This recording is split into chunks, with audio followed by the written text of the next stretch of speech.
안녕하세요, 사랑하는 시청자 여러분. 오늘도 귀한 시간 내어 찾아와 주셔서 진심으로 감사드립니다. 요즘 날씨가 제법 쌀쌀해졌지요? 이럴 때일수록 따뜻한 차 한 잔과 함께 마음의 양식도 채워가시길 바라는 마음으로 오늘도 귀한 이야기를 준비해 보았습니다. 요즘 우리 주변을 둘러보면 참 각박하고 바쁜 세상이 되었다는 것을 실감합니다. 젊었을 적에는 이웃들과 정도 나누고 서로 김장도 해주고 음식도 나눠 먹던 그런 정겨운 시절이 있었지요. 마을 어귀에 있는 정자나무 아래에서 이웃들과 도란도란 이야기꽃을 피우던 그 시절이 문득문득 그리워집니다. 하지만 지금은 어떻습니까? 같은 아파트에 살면서도 옆집에 누가 사는지도 모르고 엘리베이터에서 마주쳐도 고개 숙여 핸드폰만 보고 있는 모습들을 자주 보게 됩니다. 가족들과도 마주 앉아 이야기 나눌 시간이 부족해졌고 자녀들은 바쁘다는 핑계로 부모님께 안부 전화 한 통 드리는 것도 잊어버리는 경우가 많아졌지요. 이런 현실이 안타깝고 걱정되시는 분들이 많으실 텐데요.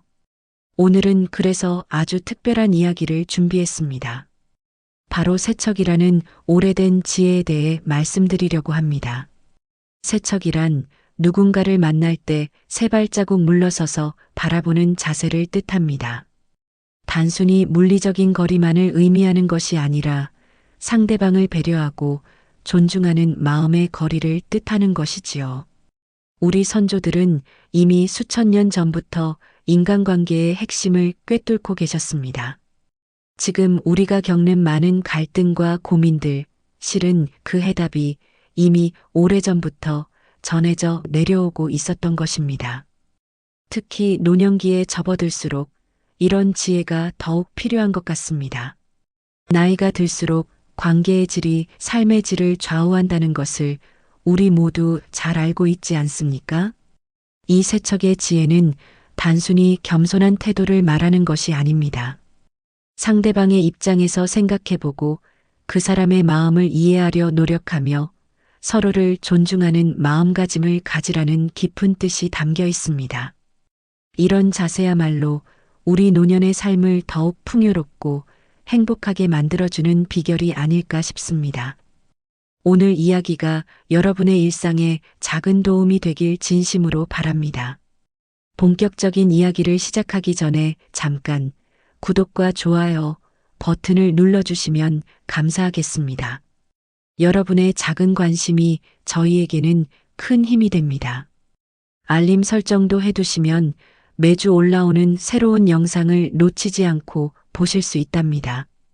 자, 그럼 지금부터 세척의 놀라운 지혜가 우리의 인간관계를 어떻게 변화시킬 수 있는지 자세히 알아보도록 하겠습니다.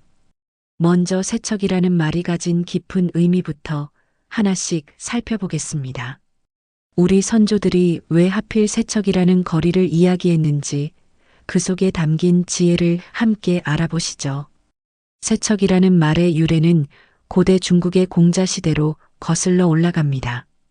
공자는 군자는 삼척지례를 지켜야 한다고 말씀하셨습니다. 여기서 세척은 약 90cm 정도의 거리를 의미하는데 이는 상대방과 적당한 거리를 두어 서로의 존엄성을 지키고 예의를 갖추라는 뜻이었습니다. 우리나라에서는 퇴계 이황 선생께서 이 가르침을 더욱 발전시키셨습니다. 사람과 만날 때는 반드시 삼척의 거리를 두어 그 사람의 전체를 바라보아야 한다고 하셨지요. 마치 그림을 감상할 때 적당히 떨어져서 보아야 전체가 보이는 것처럼 사람을 대할 때도 약간의 거리를 두어야 그 사람의 진면목을 볼 수 있다는 뜻입니다.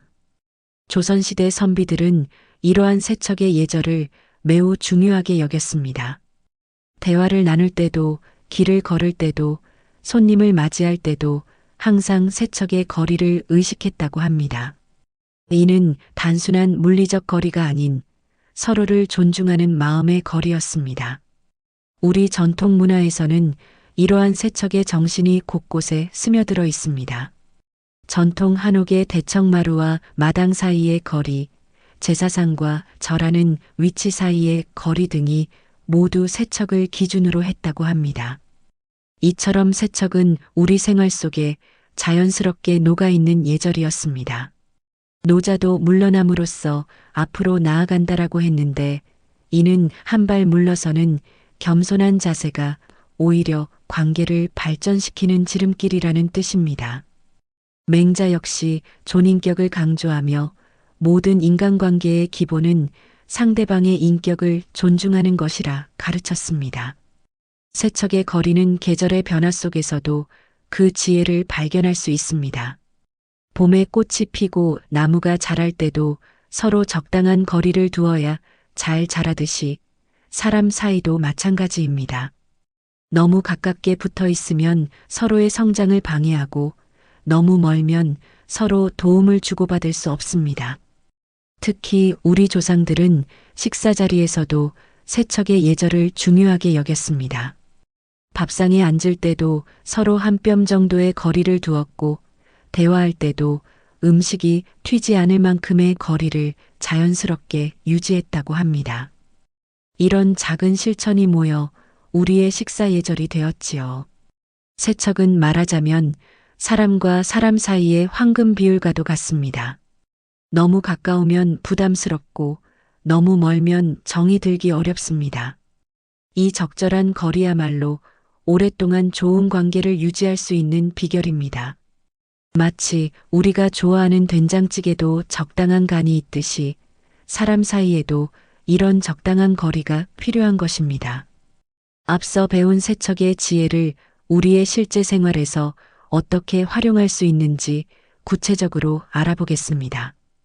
특히 가족, 이웃, 그리고 처음 만나는 분들과의 관계에서 이 지혜를 어떻게 적용할 수 있는지 자세히 살펴보겠습니다. 자녀와의 관계에서는 세척의 지혜가 특히 중요합니다. 요즘 자녀들은 바쁘다는 핑계로 자주 찾아오지 못하는 경우가 많습니다. 이럴 때 우리는 왜 자주 안 오니? 라며 다그치기보다는 바쁠 텐데 내 생활 잘하고 있니? 라고 물어보는 것이 좋습니다. 자녀의 상황을 이해하고 배려하는 마음을 보여주면 오히려 자녀들이 더 자주 찾아오게 됩니다. 전화 통화를 할 때도 세척의 마음가짐이 필요합니다. 자녀에게 전화할 때는 식사 시간이나 출퇴근 시간을 피해서 하세요. 지금 통화할 수 있니? 라고 먼저 물어보는 것도 좋은 방법입니다. 통화 시간도 길게 잡지 마세요. 10분 정도가 적당합니다. 너무 오래 잡고 있었네. 다음에 또 이야기하자라며 먼저 끊어주는 센스도 필요합니다. 명절이나 제사 때는 더욱 세심한 세척이 필요합니다.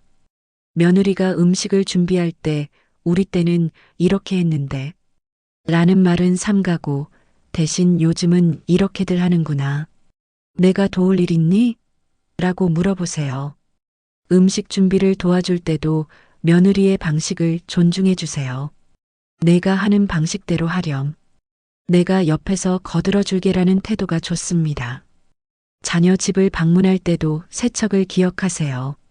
갑자기 방문하는 것은 피하고 반드시 미리 연락하세요. 시간 될 때 한번 들를게라고 말씀하시고 자녀의 일정을 먼저 확인하세요. 방문했을 때도 너무 오래 머무르지 말고 적당한 시간에 너희도 쉬어야지 하며 먼저 일어나시는 것이 좋습니다.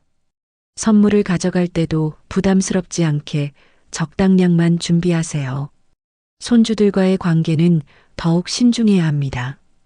요즘 아이들은 스마트폰을 좋아하고 어른들과 대화하기를 어려워합니다. 그런 것만 보지 말아라라고 야단치기보다는 할머니, 할아버지한테 그걸로 재미있는 거 한번 보여주겠니? 라고 물어보세요.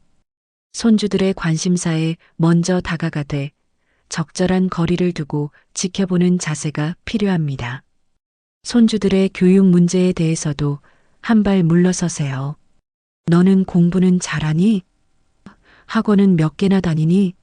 와 같은 질문은 아이들에게 부담을 줄 수 있습니다. 대신 학교 생활은 재미있니? 친구들과는 잘 지내니? 처럼 일상적인 대화를 나누세요. 공부나 학원 문제는 부모님이 알아서 하도록 맡기고 대신 힘들지 않니? 라며 정서적 지지를 해주세요. 며느리나 사위와의 관계도 세척의 지혜가 필요한 부분입니다. 그들의 생활 방식이나 양육 방식이 우리와 다르더라도 이해하려 노력하세요. 요즘은 다들 그렇게들 한다면서? 라며 수용하는 자세를 보여주세요. 특히 아이 교육 문제에서는 더욱 조심스러워야 합니다. 너희가 알아서 잘하겠지라는 믿음을 보여주는 것이 중요합니다. 이렇게 가족 관계에서 세척의 지혜를 실천하면 서로 부담스럽지 않으면서도 따뜻한 관계를 유지할 수 있습니다. 한 발 물러서서 바라보는 여유가 오히려 가족 간의 사랑을 더욱 깊게 만들어준다는 것을 기억해 주세요. 경로당이나 복지관에서 만나는 이웃들과의 관계도 세척의 지혜가 필요합니다. 처음 경로당에 나오시는 분이 있다면 너무 빨리 친해지려 하지 마세요. 이번에 처음 오셨네요. 천천히 편하게 계세요라는 말 한마디면 충분합니다. 시간이 지나면서 자연스럽게 가까워질 수 있습니다. 식사 자리에서는 더욱 세심한 배려가 필요합니다. 음식을 나눠 먹을 때도 드셔보세요라고 권하되 너무 강요하지 마세요. 상대방의 식성이나 건강 상태를 모를 수 있으니까요. 대화할 때도 음식이 식지 않도록 적당히 말씀하시고 다른 분이 식사하실 때는 불편한 주제는 피하세요. 운동이나 산책을 함께 할 때도 세척을 기억하세요. 걸을 때는 팔 하나 정도의 거리를 두고 서로 속도를 맞추세요. 오늘은 여기까지만 할까요? 라고 먼저 제안하실 수 있습니다. 운동 능력이나 체력이 다를 수 있으니 서로 배려하는 마음이 중요합니다.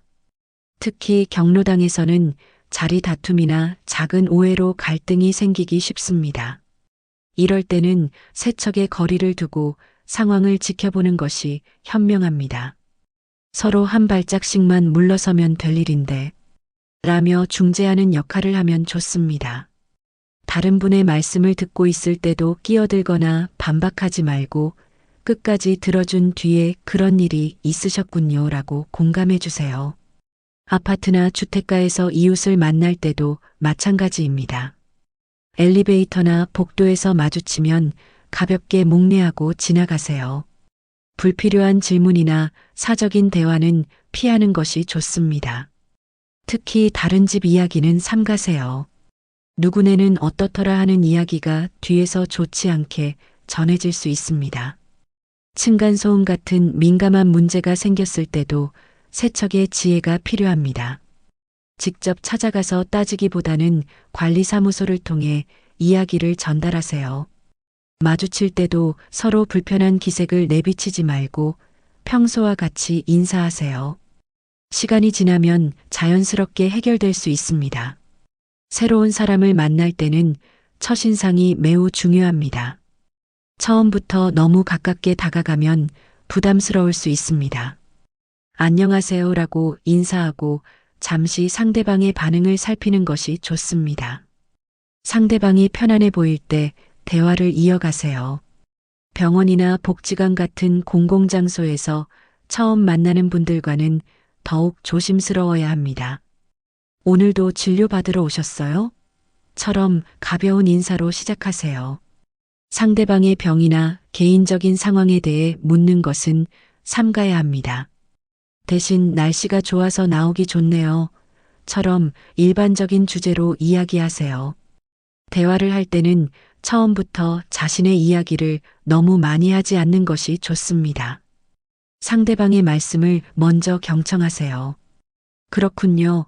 아, 그러셨어요? 처럼 관심을 보이되 지나친 호기심은 피하세요. 특히 처음 만난 자리에서는 개인적인 질문이나 조언은 삼가는 것이 좋습니다.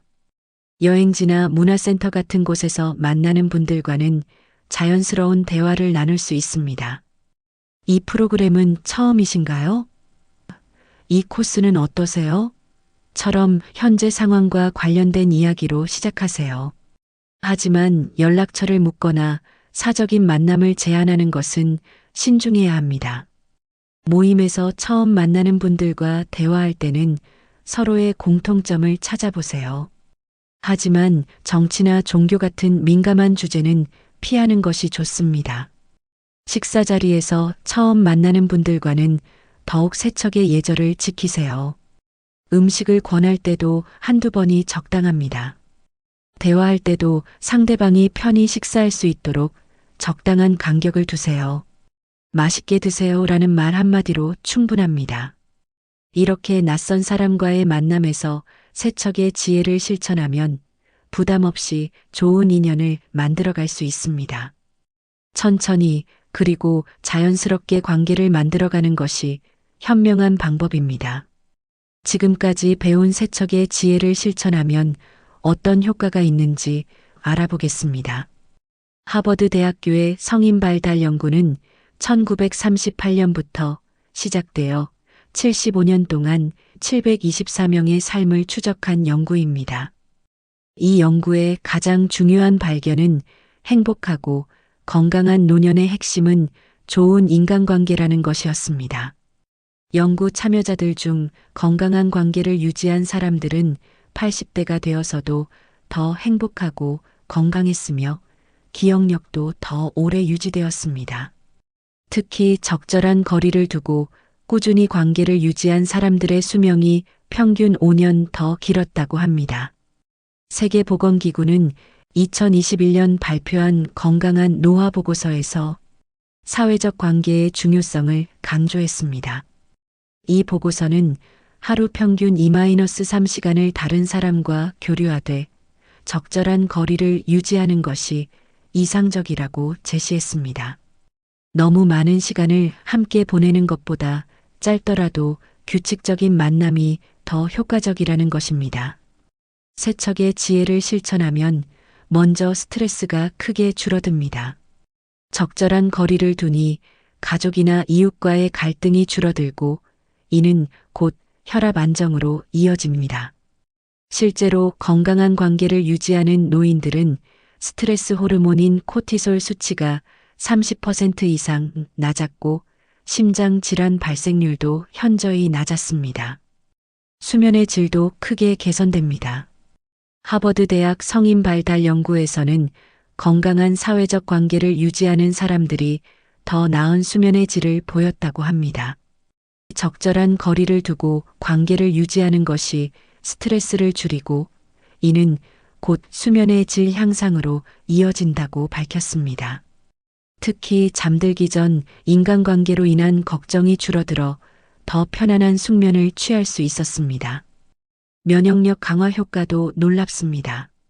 미국 국립보건원의 연구에 따르면 건강한 사회적 관계를 유지하는 노인들은 면역세포의 활성도가 평균 40% 더 높았습니다. 감기나 독감에 걸릴 확률도 절반 이하로 낮아졌다고 합니다. 특히 100세 이상 장수하는 노인들의 생활 습관을 보면 세척의 지혜가 자연스럽게 녹아 있습니다. 이들은 하루 일과를 다음과 같이 보냅니다. 아침 6시나 7시에 일어나 가벼운 산책을 하며 이웃들과 인사를 나눕니다. 오전에는 주로 혼자만의 시간을 보내고 점심 이후에 2-3시간 정도 다른 사람들과 교류합니다. 저녁은 일찍 먹고 밤 9시 전후로 취침합니다. 이런 장수 노인들은 가족관계에서도 특별한 패턴을 보입니다. 자녀들과는 주 한두 번 정도 전화 통화를 하고 한 달에 한두 번 정도 만남을 가집니다. 너무 자주 만나지 않되 만날 때는 충분한 시간을 함께 보내며 깊이 있는 대화를 나눕니다. 세척의 지혜를 실천하면서 나타나는 변화는 시간이 지날수록 더 커집니다.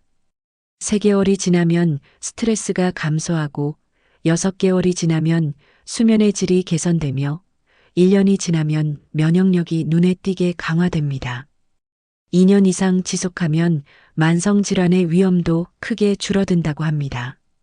이처럼 세척은 단순한 처세술이 아닌 과학적으로 입증된 건강한 노년을 위한 생활 수칙입니다. 이 지혜를 실천하면서 여러분도 더욱 건강하고 행복한 노년을 보내시기를 바랍니다. 지금까지 세척의 깊은 의미와 실천 방법, 그리고 그 놀라운 효과에 대해 함께 알아보았습니다. 이 오랜 지혜는 현대의학에서도 그 가치를 인정받고 있으며 특히 건강한 노년을 위한 핵심 비결이라고 할 수 있습니다. 적절한 거리를 두는 것의 중요성은 우리의 일상 곳곳에서 발견됩니다. 마치 나무가 적당한 간격을 두고 자라야 더 큰 숲을 이루는 것처럼 사람과 사람 사이에도 이러한 지혜가 필요합니다. 너무 가까우면 서로 부담이 되고 너무 멀면 정이 식어버리지요. 실제로 이 지혜를 실천하신 분들의 이야기를 들어보면 놀라운 변화가 있었습니다. 자녀들과의 관계가 더욱 돈독해지고 이웃들과의 갈등이 줄어들었으며 새로운 인연도 자연스럽게 맺어졌다고 합니다. 무엇보다 스트레스가 줄어들어 건강이 좋아졌다는 분들이 많았습니다. 여러분도 지금부터 이 지혜를 하나씩 실천해 보시기 바랍니다. 처음에는 어색할 수 있지만 조금씩 실천하다 보면 자연스러워질 것입니다. 가까운 사람부터 시작해서 천천히 실천 범위를 넓혀가시면 됩니다. 특히 노년기에는 건강한 인간관계가 무엇보다 중요합니다. 하버드 연구에서 밝혀졌듯이 좋은 관계를 유지하는 것이 장수의 비결입니다. 세척의 지혜는 바로 이런 건강한 관계를 만드는 열쇠가 될 것입니다. 앞으로도 이런 귀중한 지혜를 함께 나누고 실천하면서 우리 모두 건강하고 행복한 노년을 보내시기를 바랍니다. 다음 시간에도 여러분의 삶에 도움이 되는 좋은 내용으로 찾아뵙도록 하겠습니다. 마지막으로 부탁드립니다. 아직 구독하지 않으셨다면 구독과 좋아요 버튼을 눌러주시면 감사하겠습니다. 여러분의 작은 관심이 저희에게는 큰 힘이 됩니다. 건강하시고 다음 시간에 다시 만나 뵙겠습니다. 감사합니다.